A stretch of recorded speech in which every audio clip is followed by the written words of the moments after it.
Alrighty, welcome back, everyone. We just talked about the winners and the losers from this past weekend. Big time losers were those Florida fans that had to know that that was their coach going forward and then have that performance was very, very tough. I don't think it's going to be quite that bad going forward, but that was definitely a tough Saturday. No two ways about that. But let's get into some different week 11 games that we just hadn't had a chance to get to throughout this week. And I want to start with this UCLA team. They deserve so much respect. It's one of those teams that obviously it was very easy to write them off, and I don't blame you if you have not been watching UCLA over the last couple of weeks. But you look back at their losses early on in this season. Indiana, LSU, Oregon, Penn State, and Minnesota. Minnesota's the only one you could convince me is an outright bad loss. They lost by 4 points. They played pretty good football. They just came up a little bit short in that game. This is a good team. It's a team that Deshaun Foster took over, one of the probably the least talented team in the entire conference, barring maybe Northwestern and a couple other teams out there. But the reality was, this was not a team that was supposed to win 3 games in this conference this year. This was not a team that was even supposed to win 2. If they won 1, that was going to be a huge win and they were going to move on forward. Now they've been able to beat a team that has been a perennial, at least solid team, at least tier 2 team in this conference. Caleb Johnson was held to only 49 yards and 18 carries. They didn't get anything from the pass game. He got 2 interceptions in that one. For UCLA, Ethan Garbers didn't even have his best day, but TJ Harden had 125 yards rushing. And Garbers made the throws that he needed to in the game-winning drive for the Bruins. So could not be more impressed with Deshaun Foster and this staff. It was a lot of noise around this program. It was a lot of people talking about how they're the odd man out of the teams going into the Big Ten and they're going to just be totally at the bottom. And they are at the bottom. I'm not necessarily arguing that, but this is a team that's playing much better football than I thought they would this time this season. And maybe they just finish it out and continue to play good football and sneak into a 5-win, maybe even a bowl game berth. I know that sounds crazy right now, but this is a team's playing really good football, and if you can beat Iowa this way, you can do a lot of things in the Big Ten. But staying in the Big Ten, the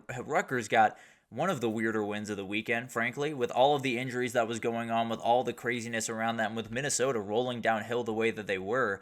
This is a remarkable win, and it was Ethan Kaliak-Manis that really got them going. 17 for 33, not the greatest completion percentage, but 240 yards, 3 scores. The run defense was absolutely incredible. Darius Taylor for Minnesota only had 28 yards in this game, and Minnesota as a whole had 38 yards on 19 carries. So Rutgers did their job up front, that is for sure, and it put a lot on Max Brosmer in this passing offense, and just wasn't quite what they wanted to. So this win officially, or this loss, I guess, officially knocks Minnesota out of any chance in the Big Ten.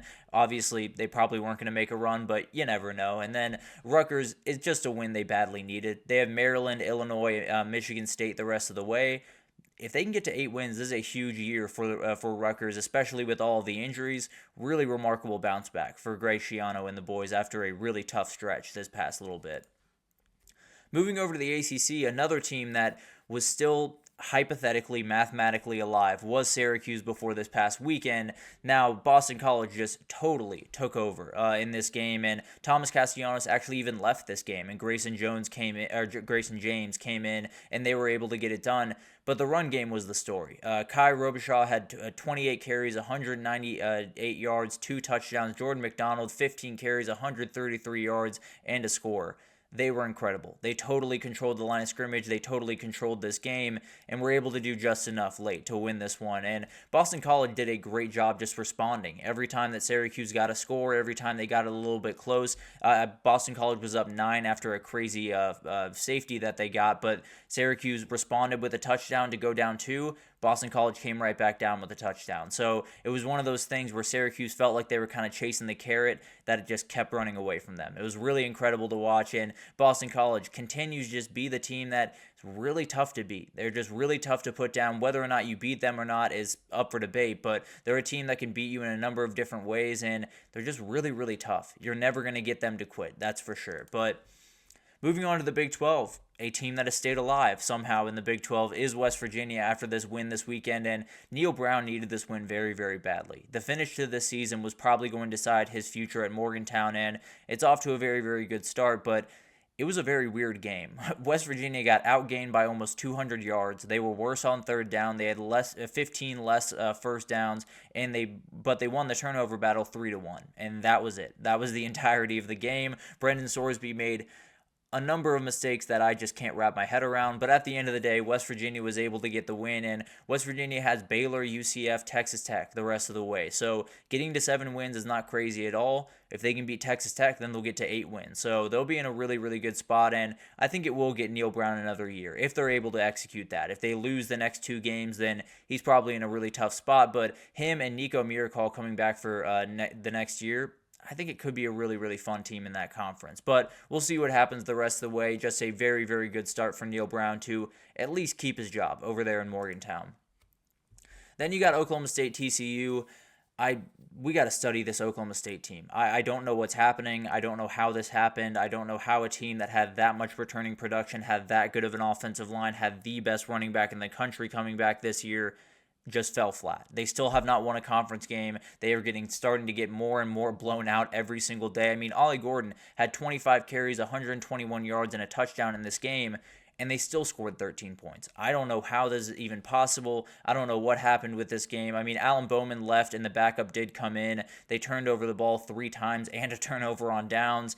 This team just does an incredible job of shooting themselves in the foot. They do an incredible job of handing games to other teams, and they've done it a number of times this year. They probably should be at least a 3-win team, at least a 4-win team in that conference, because you look at a couple of the games they lost, they had no business losing them. But at the end of the day, this is where they are, and a huge win for TCU to get them to a bowl game. Arizona and Cincinnati still left on the schedule. If they get to 8-4, that's a pretty solid bounce back after a really disappointing 2023. If you can keep Zach Besh there, if you can keep that offense rolling with Josh Hoover, could be a really fun team going into 2025 in the Big 12. But Oklahoma State, cannot remotely say the same thing about. I'm not remotely sure what they're going to look like in 2025, to be totally honest. But moving down to the group of 5, we got to talk about Western Kentucky, because they just keep winning football games. They keep staying in this third tier race, I suppose, in the CFP college football race. They need a ton of things to happen for them, but at the end of the day, Caden Veldkamp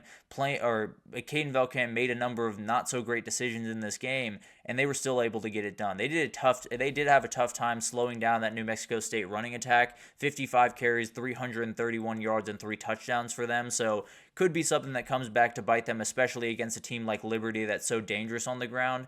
Definitely something to watch for, and one loss could totally change their season. But right now, they are the best team in the Conference USA as far as I'm concerned, and they're in a really good position because, honestly, if one play goes differently in that Boston College game, they lost by 1 point, they could very well be in the conversation for a CFP bid. But they got blown out by Alabama. They lost a close one to Boston College, and that's probably going to be about it. I love this Hilltoppers team, and frankly, I think they're a lot better than some people are giving them credit for. But another team that kept some hopes alive in the sort of CFP race, much more things would have to happen for UNLV, but at the end of the day, they were able to survive here and stay in the Mountain West title race. They're going to need another loss from Colorado State the rest of the way, and that's a team that's playing really good football right now. But in this game, 290 yards on the ground with Haj Malik Williams leading the way with 122 himself. Jaden Thomas had 109. The run game is really where this team is special, and then the pass game, when you have Ricky White,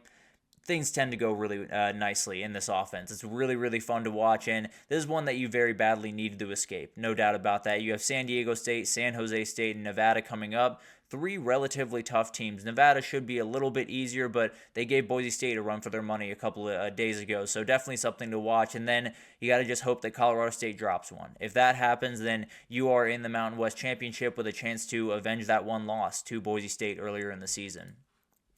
And then finally, we got one tonight that I wanted to break down for you guys because it is a huge one in the MAC for the future of this conference, at least this year. Western Michigan dropped last week. They fell down to that craziness that is 4-1 in that conference right now. Bowling Green has kind of asserted themselves as the best team in the conference. At least when I watch them, I tend to believe they are the best team in the conference, and they still have Miami of Ohio waiting. So they very much need this win. They very much need to stay above the fray in that conference and give themselves a really good shot at the MAC. But I think it is safe to say that the winner of this game is likely in the MAC championship. These are two teams that I would not expect to lose the rest of the way, and I do think they are very, very good, and I think it's fairly likely that the winner of this one gets in. Maybe we even get a rematch. Who knows? But I do think the winner of this game will be in that championship game, and then we'll just have to figure out the craziness around Miami of Ohio and a million other teams in that conference. But the talent on the field is going to be really fun to watch as well. You have one of the best tight ends in the country in Harold Fannin. You have Terrion Stewart running the ball for Bowling Green. You have Jaden Nixon and Jalen Buckley running the ball for Western Michigan. It's going to be a really fun game that could just outright decide the MAC the rest of the way. I'm going to take Bowling Green. I think the talent on that team, Connor Bazelak is really running the offense very efficiently. I'm going to go with Bowling Green in this one, but this is going to be a huge one and very well could just be deciding half at least of the MAC championship going forward. So going to be an incredible week coming up here, and we'll get it started tonight with some MACtion, and then we'll continue on to, well, seems to be a little bit of a low-key week, but as we all know, it's a little bit of a dangerous week whenever that happens. But let's take our third break here, and when we come back, we got to talk about Week 11 superlatives. Some big-time wins out there, some individual performances that we got to talk about, and we'll break it down right after this.